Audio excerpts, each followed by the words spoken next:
Welcome to news alert. 2029 ఎన్నికలను దృష్టిలో ఉంచుకుని ఇప్పటి నుంచే పని ప్రారంభించాలన్నారు ముఖ్యమంత్రి చంద్రబాబు నాయుడు. ప్రతిరోజు, ప్రతి గంట, ప్రతి నిమిషం మనం చేయవలసిన పనులను క్రమబద్దంగా పూర్తి చేస్తూ ప్రజల్లోకి తీసుకెళ్లాలని పిలుపునిచ్చారు. ప్రజలకు అందేలా అభివృద్ధి కార్యక్రమాలను చేపట్టి ప్రభుత్వ ఫలితాలను ఇంటింటికి తీసుకెళ్లాలన్నారు. కష్టపడి పనిచేస్తే ప్రజలు నమ్మకాన్ని ఉంచుతారని చెప్పారు. పార్టీ శ్రేణులంతా ఐక్యంగా లక్ష్యాన్ని సాధించాలనే భావనతో ముందుకు సాగాలని సూచించారు. వచ్చే ఎన్నికల్లో మరోమారు పార్టీ విజయాన్ని పునరావృతం చేయాలంటే ఇప్పటి నుంచే శ్రమించాలని, అలసత్వానికి తావు లేకుండా వ్యవహరించాలని సూచించారు. పునర్నిర్మాణం దిశగా రాష్ట్రం ముందుకెళ్తోందని చంద్రబాబు అన్నారు. వచ్చిందంటే ఆరో తీసుకున్న నిర్ణయాలే కారణం. ఇప్పుడు కూడా నా ప్రణాళిక 2029. ఆ విషయం మీరు గుర్తుపెట్టుకోండి. 1 year అయింది. నేను అందుకే పాంప్లెట్ వేసినప్పుడు కూడా పెట్టాను. సుపరిపాలనలో తొలి అడుగు 4.1 అంటే 4వసారి ముఖ్యమంత్రి, మొదటి సంవత్సరం. ఇప్పుడు 2వ సంవత్సరం మీటర్ స్టార్ట్ అయింది. అప్పుడే 1 month అయిపోయింది. I'm calculating month, day, hour and year. So every నిమిషం ఆలోచించుకొని మనం చేయవలసిన పనులు గుర్తుపెట్టుకొని అవి చేస్తూనే అవి సమర్థవంతంగా ప్రజల్లోకి తీసుకుపోవడానికి మనందరం కూడా చేయాల్సిన అవసరం ఉంది. కార్యకర్తల్లో ఉత్తేజాన్ని తేవాలి. అది కూడా మళ్ళా నేను మాట్లాడినప్పుడు చెప్తాను. అదే సమయంలో ప్రజలకు అందుబాటులో ఉండాలి. రెండు కూడా బ్యాలెన్స్ చేసుకొని ముందుకు పోవాల్సి కోరుకుంటూ ఈ కార్యక్రమానికి వచ్చిన మిమ్మల్ని మళ్ళీ ఒకసారి చెప్తున్నా, ఆషామాషిగా తీసుకోవద్దండి, సీరియస్గా తీసుకోండి. అయితే ఇది నాటి మరీ ఇది కూడా కాదు. నేను అందుకే పదే చెప్తున్నా, ఈ మధ్య హార్డ్ వర్క్ కాదు కావాల్సింది, స్మార్ట్ వర్క్. పార్టీలు కూడా కావాల్సిన స్మార్ట్ వర్క్ కావాలి. ఆ టెక్నిక్స్, ఆ స్కిల్స్ మీకు వస్తే చాలా ఈజీగా ఉంటుంది, సులభంగా ఉంటుంది. రెండోది ఎంజాయ్ చేసే అవకాశం కూడా వస్తుంది. ఎప్పుడు కూడా ఫెటిక్ వస్తుందంటే కారణం ఇష్టం లేకుండా పనిచేస్తే. ఇష్టం లేకుండా పనిచేస్తే కష్టం అనిపిస్తుంది. ఇష్టంగా పనిచేస్తే ఆనందాన్ని, ఎనర్జీని పెంచుతుంది. ఈ విషయం కూడా మీరు గుర్తుపెట్టుకోవాల్సిందిగా మరొక్కసారి కోరుకుంటూ, ఆ దిశగా సుపరిపాలనలో తొలి అడుగు గ్రాండ్ సక్సెస్ అయ్యేట్టుగా 30 days. ఇంకొక పని లేదు. No exemption, no permissions, no టానా, నో ఆట.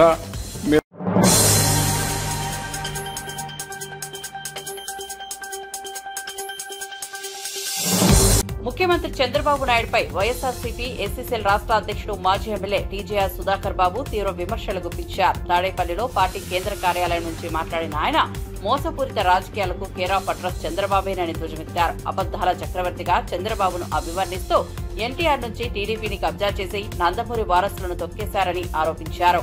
మీడియా బలంతో లేనిది ఉన్నట్లుగా చూపించే మాయాజాలానికి చంద్రబాబు ఓ దారుణమైన ఉదాహరణ అన్నారు.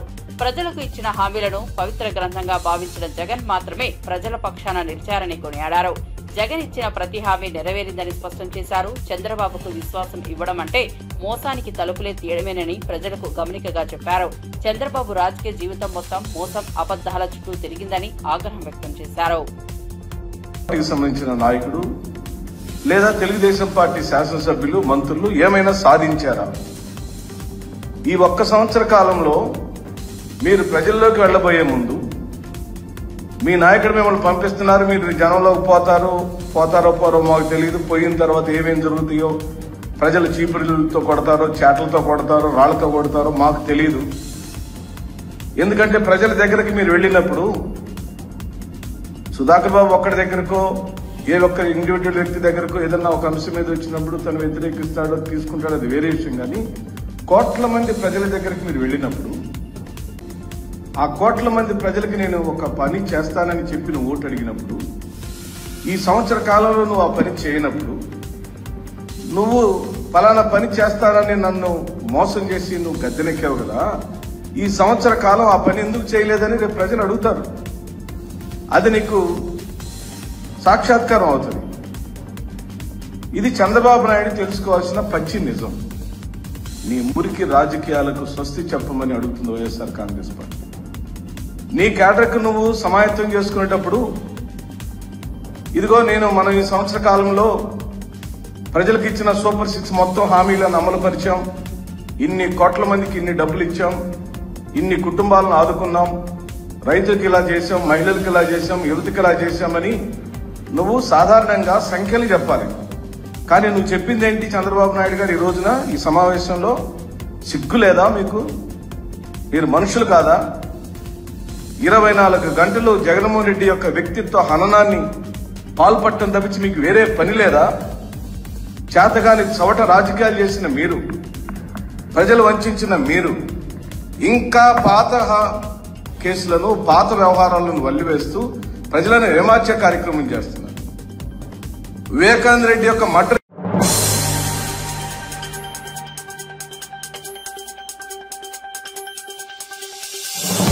సుపరిపాలనలో తొలి అడుగు వేశామని మంత్రి నారా లోకేష్ అన్నారు. ఎన్ని ఆర్థిక ఇబ్బందులు ఉన్నా తల్లికి వందనం అమలు చేశామని గుర్తు చేశారు.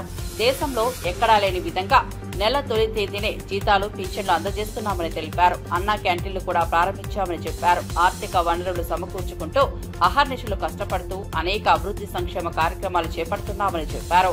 ప్రజల వద్దకు వెళ్లి కూటమి ప్రభుత్వం చేస్తున్న అభివృద్ది సంక్షేమ ఫలితాలను వివరించాల్సిన అవసరం ఉందన్నారు. పద్ధతి ప్రకారం ఇచ్చిన ప్రతి హామీ నెరవేర్చడమే తమ ప్రభుత్వం లక్ష్యమని స్పష్టం చేశారు. తాను చూస్తున్న రాష్ట్ర మార్పు ప్రతి ఒక్కరికి గర్వకారణమవుతుందని లోకేష్ అభిప్రాయపడ్డారు. సుపరిపాలన తొలి అడుగు పేరే అర్థం చేసుకోవాలి. కార్యక్రమాలు మన ఇచ్చిన హామీలన్నీ మనం పూర్తి చేసామని చెప్పట్లేదు. ఎన్ని ఆర్థిక ఇబ్బందులు ఉన్నా కూడా తల్లికి వందనం మనం చేసాం. ఈరోజు ఒక తల్లికి వందనం చేయాలన్నా పెన్షన్ ఇస్తున్నాం, 1వ తారీఖు నాడు జీతాలు చెల్లిస్తున్నాం, అన్న క్యాంటీన్లు ప్రారంభించాం. ఇవన్నీ చేయాలంటే దాని ఇంకా చాలా కష్టం ఉంది. ఆర్థిక వనరులు సమకూర్చుకుని అహర్నిశలు కష్టపడి ఇవన్నీ అద్భుతమైన కార్యక్రమాలు చేస్తున్నాం. ప్రజల దగ్గరికి వెళ్ళాలా, ఇచ్చిన హామీలు ఉన్నాయి, మనకు తెలుసు బాబు సూపర్ 6. కానీ ఒక పద్ధతి ప్రకారం ఇచ్చిన ప్రతి హామీ కూడా పూర్తి చేయాల లక్ష్యంతో మనం పనిచేస్తున్నాం. సుపరిపాలన తొలి అడుగుది డోర్ టు డోర్ కార్యక్రమం. ఇక్కడ కుటుంబ సాధికార సార్ దగ్గర నుంచి పాలిట్ బ్యూరో సభ్యుల వరకు అందరం రోడ్ ఎక్కాలా, అందరం పార్టిసిపేట్ చేయాలా. ఇక్కడ ప్రత్యేకంగా పార్టీ నుంచి రీజనల్ వారీగా పాంఫ్లెట్ తయారు చేసి ప్రింట్ చేసాం, మీకు పంపిస్తాం కూడా జరిగింది. ఆ నియోజకవర్గంలో మీరు చేసిన కార్యక్రమాలు, ఆ గ్రామంలో చేసిన కార్యక్రమం అంటే మంగళగిరిలో సీసీ రోడ్లు కానీ ఇట్లా అనేక కార్యక్రమాలు చేసాం. అది లోకల్గా మీరు ప్రింట్ చేసి పార్టీ పంపించిన పాంఫ్లెట్తో పాటు జోడించి డోర్ టు డోర్ తెలియజేయాల్సిన బాధ్యత మీ పైన ఉంది. అదేవిధంగా డోర్ టు డోర్ మీరు వెళ్ళినప్పుడు ఫీడ్బ్యాక్ తీసుకునేదాన్ని కూడా ఈ యాప్లో మనం ఏర్పాటు చేశాం. ప్రధానంగా ఇక్కడ గడిచిన సంవత్సరంలో వేసిన తొలి అడుగు పైన వివరించాలి, తెలియజేయాల్సిన బాధ్యత మనందరిపైన ఉంది. తెలుగుదేశం పార్టీ నాయకులు, కార్యకర్తలు డోర్ టు డోర్ తిరగాలి. 175 నియోజకవర్గాల్లో మనందరం తిరగాల్సిన అవసరం ఉంది. మన ఇచ్చిన సూపర్ 6 హామీల పైన కూడా ప్రజలకి వివరించాల్సిన అవసరం ఉంది.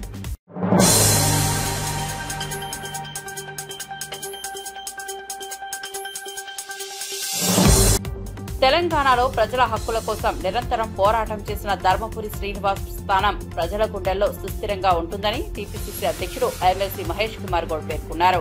నిజమైన ప్రజానాయకుడిగా ప్రజల సమస్యల్ని సైతం తనదిగా భావించి పరిష్కారానికి శ్రమించిన నేతగా డీఎస్ గుర్తుండిపోతారని అన్నారు.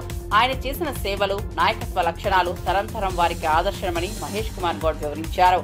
పార్టీ పరంగా ప్రజల సంక్షేమం కోసం చేసిన కృషికి నేటి యువత ఆదర్శంగా తీసుకోవాలని పిలుపునిచ్చారు. ఆయనతో కలిసి పనిచేసిన అనుభవం ఒక గొప్ప ప్రయాణమని, రాజకీయాల్లో విలువలు గల నిలబడిన వ్యక్తిగా ఆయనకు ప్రత్యేక గుర్తింపు ఉందని తెలిపారు. జనతా నేతగా నిలిచిన ధర్మపురి శ్రీనివాస్ స్థానం శాశ్వతమని మహేష్ కుమార్ గౌడ్ వ్యాఖ్యానించారు. రాజకీయంగా నాకు గురువైనటువంటి డి శ్రీనివాస్ గారి మొదటి వర్ధంతి, వారు చనిపోయి అప్పుడే సంవత్సరం అవుతా ఉంది. వారి వద్దే నేను రాజకీయ ఓనమాలు నేర్చుకున్న సందర్భం. జీవితాంతం పరిపూర్ణ కాంగ్రెస్ వాది.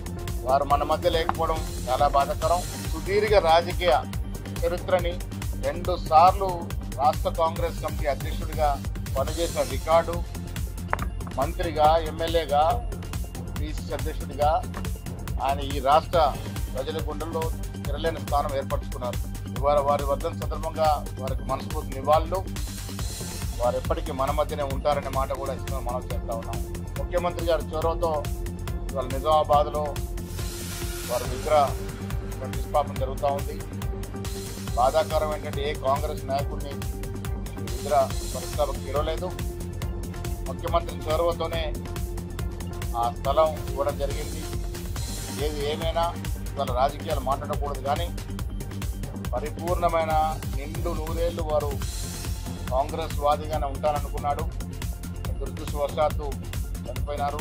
వారి ఆత్మకు శాంతి చేకూర్చాలని వారు మాకు ఇచ్చిన సందేశం ఎల్లవెల్ల ఉంటుందనే మాట ఈ సందర్భంగా మనం చెప్తాం.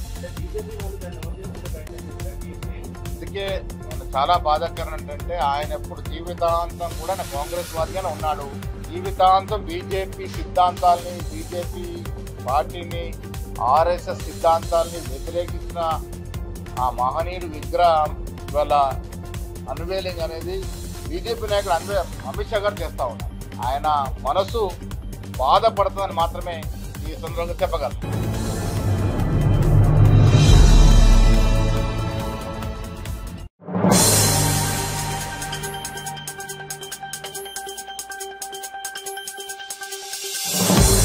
మీడియా ముసుగులో ఫేక్ న్యూస్ ప్రచారం చేస్తూ బీఆర్ఎస్ నేతలపై దుష్ప్రచారం చేస్తున్న వారిని వదిలిపెట్టబోమని మాజీ మంత్రి ఎమ్మెల్యే జగదీష్ రెడ్డి హెచ్చరించారు.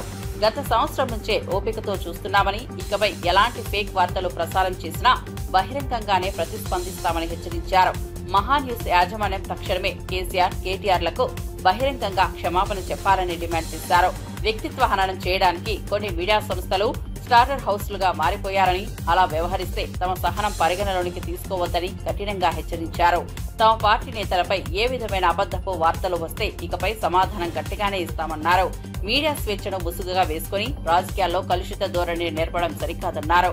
కొందరు ఫేక్ మీడియా నాయకుల బలుపు అహంకారం ఏంటో ప్రజలకు తెలుస్తోందన్నారు. మాత్రం అనుకోకండిగా, మా సహనానికి కూడా పరీక్ష అయిపోయింది. నోటుకొచ్చిన పద్ధతుల్లో మీకు ఇష్టం వచ్చిన బూతులు మాట్లాడుతూ మేము మీడియా అని చెప్పి మేము రాస్తామని మాట్లాడితే ఎవడుకుంటాడరా, ఎందుకుంటాడరా? ఇప్పటికైనా నేను చెప్తున్నా, మహాన్యూస్ యాజమాన్యం వెంటనే కేసీఆర్ కు, కేటీఆర్ కు క్షమాపణలు చెప్పాలి, చెంపలేసుకోవాలి. లేదంటే ఎవడిని వదిలిపెట్టాం. మీడియా ముసుగులో దాచుకుందాం అనుకుంటున్నారేమో, లేదా చంద్రబాబు రేవంత్ రెడ్డి కాపాడతారనుకుంటున్నారేమో. ఎక్కడ ఉన్నా, ఎక్కడ దాచుకున్నా బిన్ లాడెన్ వెతికినట్టు వెతికి పట్టుకొని మీ పని చేస్తాం. ఒక్కడిని కూడా వదిలిపెట్టాం. ఒక పథకం ప్రకారమే ఈ దుర్మార్గానికి పూనుకుంటున్నారు. గత సంవత్సరాల కాలంగా ఓపిక పడతా ఉంది. ఈ వంక పెట్టి ఆ వంక పెట్టి ఓ స్లాటర్ హౌస్ లో పెట్టుకొని ఇక్కడ డ్రామాలు ఆడుతున్నారు. ఎవరి గురించి మాట్లాడుతున్నారు? తన ప్రాణాన్ని అడ్డం పెట్టి తెలంగాణ సాధించిన కేసీఆర్ గురించి మాట్లాడతారా మీరు? ఏమనుకుంటున్నారు? మీ బల్పులేంది, మీ అహంకారాలేంది? ఒకరిద్దరు నీచులు ప్రభుత్వాన్ని ఏళ్తున్నారు, మా బాబు చెంచాలు, మా చెంచాలు అనుకుని విరవీగుతున్నారు. ఆ స్లాటర్ హౌస్ ని వదిలిపెట్టం ఎట్టి పరిస్థితుల్లో. నేను మళ్ళీ చెప్తున్నా, నిన్న జరిగింది దాడి కాదు, నిరసన మాత్రమే. దాడి మాది ఇంకో తీరుగా ఉంటుంది. కేసీఆర్ క్షమించినా మేము వదిలిపెట్టాం. తెలంగాణ వాదులుగా మేము వదిలిపెట్టాం ఎవరిని కూడా. నేను అన్ని ఆలోచన చేసి చెప్తా ఉన్నా. ఏ పోలీసులు ఎవడు ఆపలేడు మిమ్మల్ని. తెలంగాణ పోలీసులు మాపై దాడి జరిగితే పేక్షపాతం వహిస్తారు. వాళ్ళ దగ్గర అక్రమ పిటిషన్లు తీసుకుని మాపై కేసులు పెడుతున్నారు. దీనికి ఏదో భయపడతాం అనుకుంటున్నారు. దానికి భయపడడానికి లేం. చాలా మందిని చూసి వచ్చినాం. ఇక ప్రజా కోర్టుల్లోనే శిక్షలు ఇస్తాం. అది కూడా నేను సాకు చెప్పదలుచుకున్నా. మీ ఇష్టం వచ్చినట్టు, మా చేతిలో ఒక ఆయుధం ఉంది, మేము వాడతాం. ఎవడికి లేవు ఆయుధాలు. చాలా మంది చేతుల్లో చాలా ఆయుధాలు ఉన్నాయి, వాడతారు, తప్పకుండా వాడతారు సందర్భం వచ్చినప్పుడు. కాంగ్రెస్ ఏమంటుంది, బీజేపీ ఏమంటుంది, ఇంకో పార్టీ ఏమంటుంది, మేమేమంటున్నాం, మేము చూసుకుంటాం. మీ బలిపోయింది, మీ అహంకారం ఏంది? మీ ఇష్టం వచ్చిన మీమ్స్ పెట్టడానికి ఏమనుకుంటున్నారు? ఎక్కడ ఉంటున్నారు? ఎక్కడ బతుకుతున్నారు? ఎవరు తిండి తింటున్నారు? మీకు మీ మనవాళ్ళేమనుకుంటే ఇతరులు ఉన్నది మనుషులే కదా. లక్షలాది కోట్లాది మంది ప్రజల హృదయాల్లో స్థానం సంపాదించుకున్న నాయకుడి గురించి కదా మీరు మాట్లాడుతుంది. ఏ బలుపుతోని, ఏ అహంకారంతోని, ఎవరిని చూసుకొని ఈ ప్రేలాపన? నీది మీడియా హౌస్ కాదు, స్లాటర్ హౌస్. ఇంకా 2-3 కూడా ఉన్నాయి దాంతో పాటు స్లాటర్ హౌస్. మేము ఇదే పద్ధతి కొనసాగిస్తామని కనుక మీరు అహంకారంతో పోతే మా పద్ధతులు మాకు కూడా ఉన్నాయి. తప్పకుండా ఈ స్లాటర్ హౌస్ లో పనిపడతాం. ఎట్లా ప్రజలతో శిక్ష పెంచాలో వేస్తాం.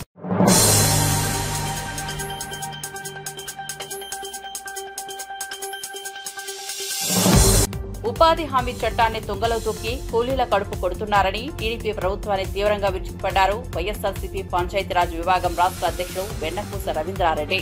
ప్రశ్నించడం కోసమే రాజకీయాల్లోకి వచ్చానన్న పవన్ కళ్యాణ్ ఇప్పుడు ఏమైపోయారని నిలదీశారు. పంచాయతీరాజ్ శాఖను చంద్రబాబు ప్రభుత్వం కూకటి వేలతో పెకిలివేస్తున్నా ఆ శాఖ మంత్రిగా పవన్ ఒక్క మాట కూడా మాట్లాడటం లేదని విమర్శించారు.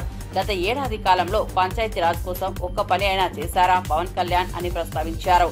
శాఖకు సంబంధించి 6 ముఖ్య డిమాండ్లను నెరవేర్చాలని కోరుతూ ఈ నెల 30న అన్ని జిల్లాల్లో కలెక్టర్లకు వినతి పత్రం ఇవ్వనున్నట్లు ప్రకటించారు. పల్లెల అభివృద్ధిపై మౌనంగా ఉండే నేతలకు ప్రజలే తగిన బుద్ధి చెప్తారన్నారు. పవన్ కళ్యాణ్ పై దాడిని మరింత ఉధృతం చేయనున్నట్లు సంకేతాలు ఇచ్చారు.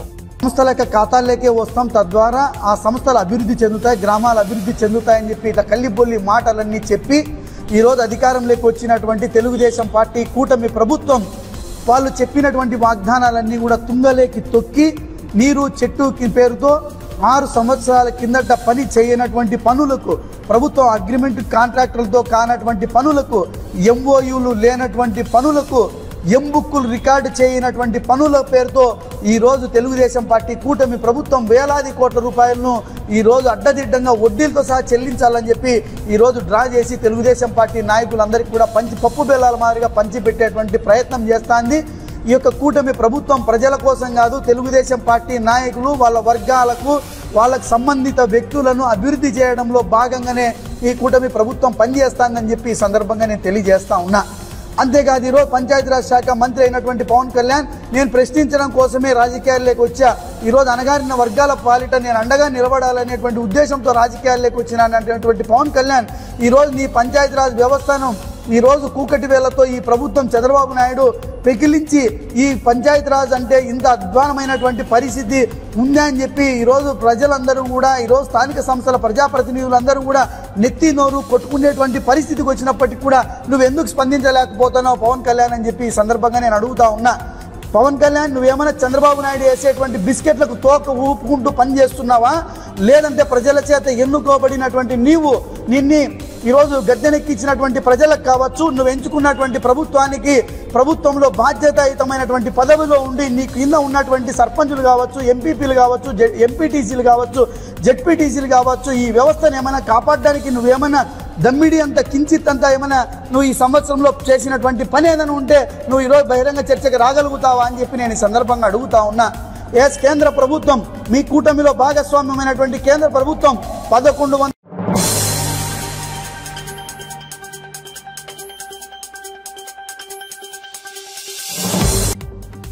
మహా టీవీతో పాటు కొన్ని వార్తా సంస్థలు, యూట్యూబ్ ఛానళ్లు అడ్డగోలుగా అసత్యపరాలు ప్రచారం చేస్తున్నాయని బీఆర్ఎస్ నాయకుడు మాజీ IPS doctor RS Praveen Kumar ఆగ్రహం వ్యక్తం చేశారు.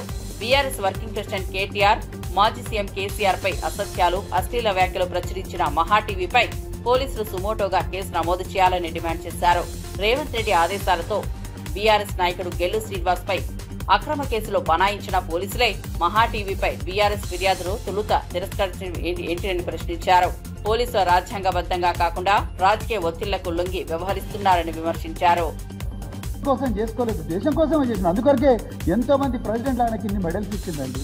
మహా టీవీ ఏదైతే మహా టీవీ లాంటి శాటిలైట్ ఛానల్స్, అదేవిధంగా మరి ఎన్నో యూట్యూబ్ ఛానల్స్ అడ్డం దిడ్డంగా మరి రిపోర్టింగ్ ఇస్తున్నారు. వీళ్ళ మీద చట్టపరంగా చర్యలు తీసుకోవాలి. ఈరోజు బీఆర్ఎస్ నాయకుడు మరి గెల్లు శ్రీనివాస్ మీద ఏ విధంగా అయితే మీరు కేసులు పెట్టిండ్రో, మహా టీవీ మీద కూడా తెలంగాణ సైబర్ సెక్యూరిటీ బ్యూరో తప్పకుండా కేసు పెట్టాలి, సోమోటోనే పెట్టాలి.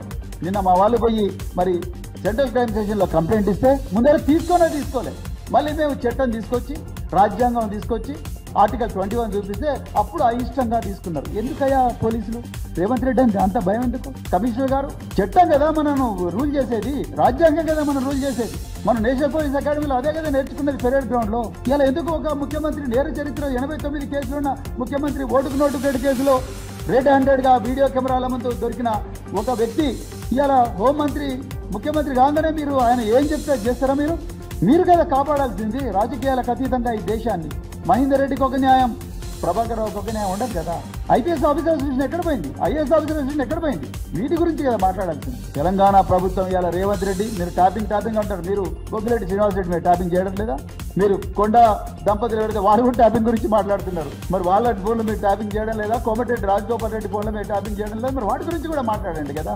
సో అందుకొరకు ఈ సున్నితమైన అంశం గురించి మళ్ళీ చెప్తున్నా, బీఆర్ఎస్ పార్టీకి పోలీసు ఇంటెలిజెన్స్ వ్యవస్థ, ఈ ట్యాపింగ్ల వ్యవస్థ అవసరం లేదు. ప్రజల వాళ్ళ నిర్ణయాన్ని గౌరవిస్తుంది. గుండె చప్పుడుగా మారిన, ప్రజల గొంతుగా మారిన పార్టీ బీఆర్ఎస్ పార్టీ. మా అగ్రనాయకులు కేసీఆర్ గారు ఎప్పుడు కూడా ఈ అడ్డదారులు దక్కే వ్యక్తి కాదు, అడ్డదారుల్లో ఆదేశాలు ఇచ్చే వ్యక్తి కాదు. ఎవరైనా అట్లా అడ్డదారులు దక్కిన ఆఫీసర్లను ఉపేక్షించే అధికారి కూడా ఒక నాయకుడు కూడా కాదు. అందుకొరకు మాకు ఆ సంస్కృతి లేదు. దయచేసి మీడియా మిత్రులందరూ కూడా నేను చేతులు జోడించి మరొక్కసారి చివరిసారిగా నేను విజ్ఞప్తి చేస్తున్నా, దయచేసి ఈ థంబ్నెయిల్ గేమ్లో పడకండి. రేవంత్ రెడ్డి ఇచ్చే అక్రమ ఆదేశాలకు లేకపోతే ఆయన వేసే బొక్కలకు మీరు దయచేసి ఎవరైతే చేస్తున్నారో, అందరు కాదు, ఎవరైతే చేస్తున్నారో వాళ్ళు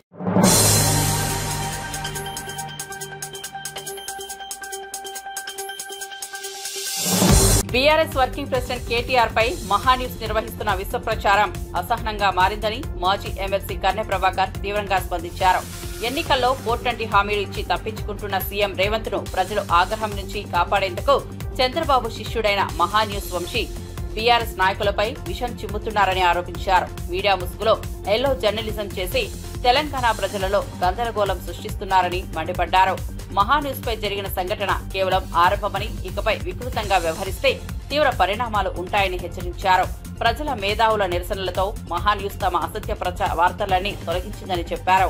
బీఆర్ఎస్ నాయకులపై తప్పుడు ప్రచారం చేస్తే సహించబోమని స్పష్టం చేశారు. మహాన్యూస్ తో పాటు మిగతా మీడియా సంస్థలు కూడా తమ తీరు మార్చుకోవాలని కన్నె ప్రభాకర్ గట్టిగా హెచ్చరించారు. పక్కకు పెట్టేసినటువంటి ఈ ప్రభుత్వం ఇటువంటి ఎల్లో జర్నలిజం చేస్తున్నటువంటి కొంతమంది వ్యక్తులను ప్రోత్సహించి తద్వారా మా నాయకత్వం మీద అవమానకరమైనటువంటి పోస్టింగ్లు పెట్టడాన్ని తీవ్రంగా ఖండిస్తా ఉన్నాం. సరిగ్గా నేను చెప్పినటువంటి మహా న్యూస్ వంశీ అనేటువంటి ఒక రిపోర్టర్ చేసినటువంటి దుర్మార్గమైనటువంటి పనుల ద్వారా ఇవాళ తెలంగాణలో ఒక అస్థిరమైనటువంటి పరిస్థితి, తెలంగాణలో ఒక గందరగోళమైనటువంటి పరిస్థితి. నేను ఇవాళ అడుగుతున్నాను మహాన్యూస్ వంశీని, నువ్వు పెట్టినటువంటి థంబ్నెయిల్ అన్ని కూడా నిన్న దాడి జరగంగానే ఎందుకు నీ టీవీ నుంచి మాయమైనాయి, ఎందుకు నీ పోర్టల్ నుంచి మాయమైనాయి, నీ ఛానళ్ళకెళ్ళి ఇవన్నీ ఎందుకు మాయం చేసినావు మేము ఇవాళ అడుగుతా ఉన్నాం. నిన్న మొన్నటి దాకా మా పార్టీ వర్కింగ్ ప్రెసిడెంట్ గారిని పట్టుకొని నోటికొచ్చినట్టుగా నీ కడుపులో ఉన్నటువంటి గ్యాస్నంతా కూడా, నీ దుర్మార్గమైనటువంటి మాటలన్నీ కూడా, నీకు ఇష్టం లేని తెలంగాణ వచ్చిందనేటువంటి ఒక అక్కసు నీ కడుపులో ఉంది కాబట్టి ఆనాడు తెలంగాణ వద్దని ఆంధ్ర ఎన్జిఓలతోటి ఎల్బీ స్టేడియంలో సభ నిర్వహించడానికి కారకుడైనటువంటి నువ్వు ఇవాళ తెలంగాణ వచ్చినటువంటి సందర్భంలో మళ్ళీ మీ బాసు నీ గురువు అయినటువంటి చంద్రబాబు నాయుడు ఆంధ్రలో ముఖ్యమంత్రి అయితే ఆయనకు వెన్నుదన్నుగా నిలవాలని, తెలంగాణ అస్థిరత్వంగా ఉందని, తెలంగాణలో గొడవలు జరుగుతున్నాయని ఇక్కడ ఉన్నటువంటి పెట్టుబడిదారులు చివరికి ఆంధ్రాకు పోవాలనేటువంటి ఒక కుట్ర నీలో కనిపిస్తా ఉంది. కాబట్టి ఇటువంటి దుర్మార్గమైనటువంటి ప్రసారాలు చేస్తా ఉన్నావు. జరుగుతున్నటువంటి వార్తల్ని వార్తల్లాగా పంపాల్సినటువంటి మీడియాలో కొన్ని మీడియా సంస్థలు చేస్తున్నటువంటి ఈ దుర్మార్గమైనటువంటి దానికి నిజానికి మిగతా మీడియా సంస్థలు కూడా ఇవాళ తలదించుకునేటువంటి పరిస్థితి వస్తూ ఉన్నది. నిజానికి పోటీ వంశీకి ఉండవచ్చు, రామోజీరావు తర్వాత ఆ స్థానాన్ని నేను చేర్చుకోవాలనేటువంటి ఉబలాటం నీకు ఉండవచ్చు, లేదు ఏబిఎన్ రాధాకృష్ణ గారి తర్వాత ఆ స్థానాన్ని నేను చేరుకోవాలని ఉబలాటం నీకు ఉండవచ్చు. నీ ఉబలాటం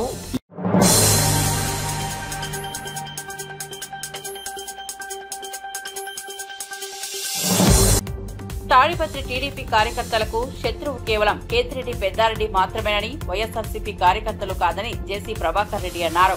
అసెంబ్లీ ఎన్నికల సమయంలో వర్గపోరులకు పునాది వేసిన పెద్దారెడ్డి గెలిచినా ఓడినా తాడిపత్రిలో వివాదాలు సృష్టిస్తారన్న వ్యాఖ్యలపై టీడీపీ శ్రేణులు అసంతృప్తి వ్యక్తం చేస్తున్నారు. కొంతకాలంగా తాడిపత్రిలోకి రాకుండా అడ్డుకుంటున్న టీడీపీ శ్రేణులకు పెద్దారెడ్డి ఉదయం తాడిపత్రిలోని తన నివాసానికి రావడంతో ఉద్రిక్తత పెరిగింది. జేసీ ప్రభాకర్ ఇంటి వద్ద కూడా ఉద్రిక్తత చోటు చేసుకుంది. ఈ నేపథ్యంలో జేసీ ఓ వీడియో విడుదల చేస్తూ తాము కార్యకర్తల పక్షాన నిలబడతామని, పెద్దారెడ్డి తీరును సహించేది లేదని స్పష్టం చేశారు.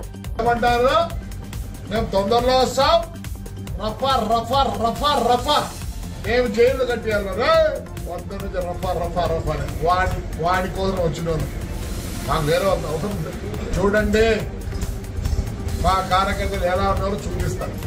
నేను ఇన్ని రోజులు వద్దప్ప బాగున్నాం, అవసరం లేదు ఫ్రాక్షన్ నేనంటే ఈడు హీరో గాడు వస్తాడు వానెంబడి వచ్చినారు చూడే మేమే సరెండర్ అవుతామంటున్నారు, మేమే సరెండర్ అవుతామంటున్నారు. మా ఇండ్ల కాడికి వచ్చి మా వన్ రూమ్ లో వరకు పోయి పెద్ద మనుషులు ఎవరికైనా చెప్తారా ఇవే స్టేట్మెంట్లు ఇచ్చేది. 4 సంవత్సరాలు ఉంటే కొత్త జైలు కట్టుకున్నా ఏమేం మాట్లాడతారా? నోరు మూసుకొని ఉంటే వాడి గురించి మాట్లాడతాను, మీ గురించి ఒక్క రోజు మాట్లాడలేదు. మీరు వద్దు, మా వద్దు. ఏం కార్యకర్తలు ఉండాలి, అదికి ఇదికి ఉండాలి. పొద్దున్నే చూడండి మా వాళ్ళు నేను ఎట్లా గట్టిగా పట్టుకొని కూర్చుండే నేను కూడా ఊరు పోతానన్నా, టూర్ పోతానా, నాకేం సంబంధం లేదు. రఫా రఫా రఫా రఫా మీరు 4 సార్లు అంటారు. పొద్దున్నే చూడండి, పొద్దున్న చూడండి. అందుకే నన్ను ఊరికి పంపిస్తాను. పోతున్నా వాడి దగ్గర వచ్చి వాడికి సాయం చేసినందుకంతా మేము రఫా రఫానే. మా కార్యకర్తలు అంటున్నారు, చూసుకోండి. లిస్ట్ ఉందప్ప, ఆల్రెడీ లిస్ట్ ఉంది. ఈ ఇండ్ల కాడ ఆడోళ్ళు మగోళ్ళు కూడా చూసుకోరు. ఎందుకంటే కొందరు ఆడోళ్ళు యావులప్పదే పైన చాలా మాట్లాడుతుందా బాబా. మేము కూడా కార్యకర్తలు ఆడోళ్ళు ఉన్నారు, మాట్లాడరు. భద్రంగా ఉండండి. చంద్రబాబు మంచోడు, నా కాన్స్టిట్యూన్సీ వరకు ఉండదు. మేము బాధలు పడినాం, జైల్లోకి పోయినాం, అన్ని పోయినాయి. ఆడపిల్లలు కూడా జైలు పోయినారు. రేపు నుంచి వేరే వాడి ఇంటికాడికి వాడితో వాడి వచ్చిన వాళ్ళకు, పెద్దారెడ్డి గాడితో వచ్చిన వాళ్ళకు ఆయన ఇంట్లో కూర్చోండి. మమ్మల్ని చేయలే. వాడు వాడి కొడుకు, కానీ చాలా ఉంది టైం. రాజకీయం చేసినావా, లెక్కలు సంపాదించుకున్నావు. రారా, ధైర్యం రారా. నీ కార్యకర్తలు ఉన్నారు. 5 నెలలు టేబుల్ పెట్టిలే వాడు హీరో.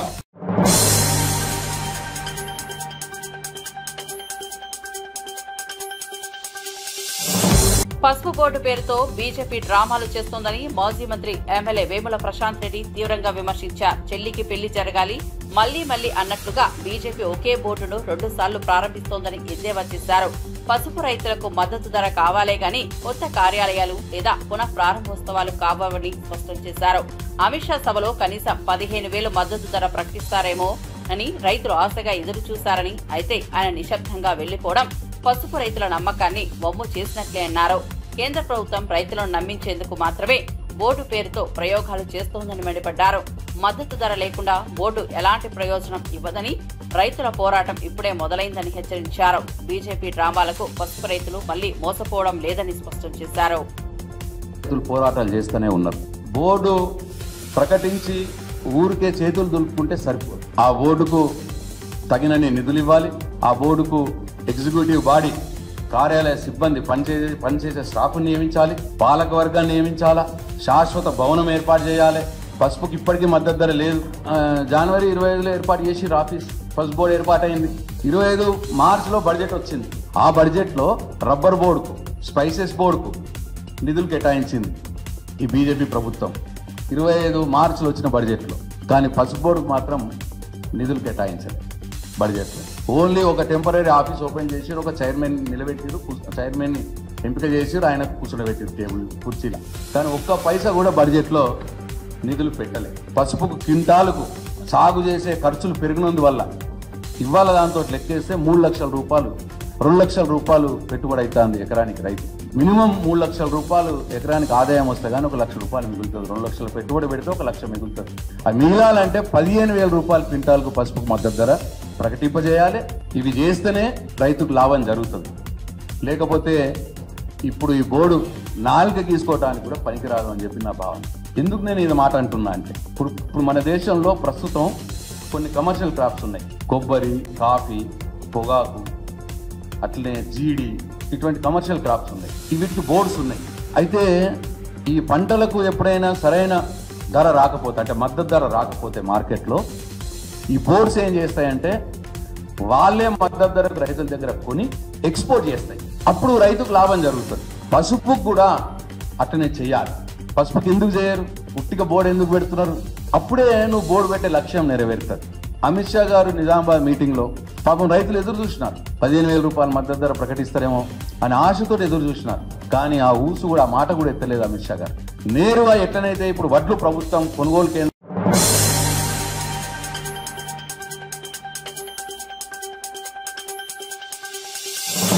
కన్నప్ప సినిమా పట్ల పరమాత్మ తనను స్వయంగా ఆదేశించాడని మంచు మోహన్ బాబు పేర్కొన్నారు.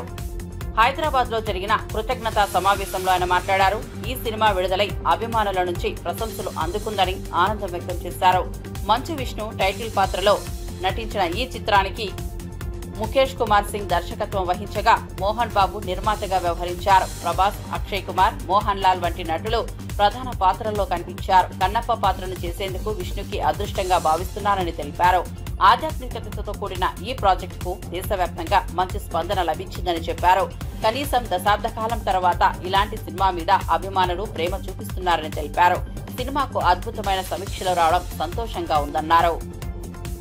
వచ్చింది ముందుగా మా కాలంలో, అంటే ఇంతకు ముందు నేను యాక్ట్ చేసేవాడిని. ఇప్పుడు ఏదో సంవత్సరానికి 1-2 సినిమాలు. అప్పుడు ఇన్ని సభలు ఉండేటివి కాదు. ముందుగా హృదయపూర్వక అభినందనలు తెలియజేయవలసింది నా అభిమానులకు. దాదాపు 50 సంవత్సరాలు నటుడిగా, విలన్గా ఉన్నప్పటి నుంచి నన్ను ప్రేమించే వ్యక్తులు ఈ రోజుకి ఒక హీరో చేసిన, విలన్ చేసిన ఆ అభిమానులకి ముఖ్యంగా ఎంత రుణపడి ఉన్నానంటే, నా వంతు నేను ఏం చేస్తున్నదని ఆ అభిమానులకు తెలుసు. వాళ్ళు ఈ రోజుకి బ్యానర్లు కొట్టుకుంటూ ఇన్ని సంవత్సరాల తర్వాత విజయం వచ్చిందని వాళ్ళు ఫోన్లు చేస్తూ వాళ్ళు మాట్లాడుతున్నారంటే ఇది పూర్వజన్మ సుకృతం.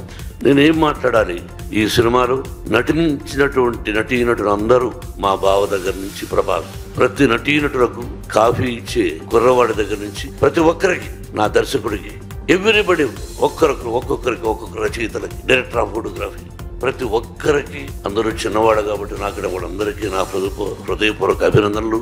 ఏ భగవంతుడి వరాన నా తల్లిదండ్రులను ఆశీర్వదించి నాకు జన్మనిచ్చినటువంటి నా తల్లిదండ్రులు, ఆ పరమేశ్వరుడే ఈ సినిమా తీయమని ఆజ్ఞాపించాడేమో, లేకపోతే మనం ఎంత. కాబట్టి ఇది పూర్వజన్మ సుకృతంగా భావిస్తూ నాకు ఈ అవకాశాన్ని కల్పించినటువంటి భగవంతుడికి, ఆదరిస్తున్నటువంటి ప్రేక్షకులకు ఎప్పటికీ ఆ ప్రజల ఆశీస్సులు నాకు ఉండాలని, నా కుటుంబానికి ఉండాలని, ఆ సర్వేశ్వరుడి ఆశీస్సులు మీ అందరికీ ఉండాలని హృదయపూర్వకంగా ప్రార్థిస్తూ, పేరు చెప్పాలంటే ఈశ్వరుడి డైరెక్టర్, ప్రతి ఒక్కరికి జర్నలిస్ట్ సోదరులారా, మీ అందరి ప్రోత్సాహం ఉండబట్టి ముందుకు నడుస్తున్నాం. మావి నిజాలు చూపించండి. ఆ భగవంతుడు మీ అందరికీ ఆశీస్సులు అందజేస్తాడు.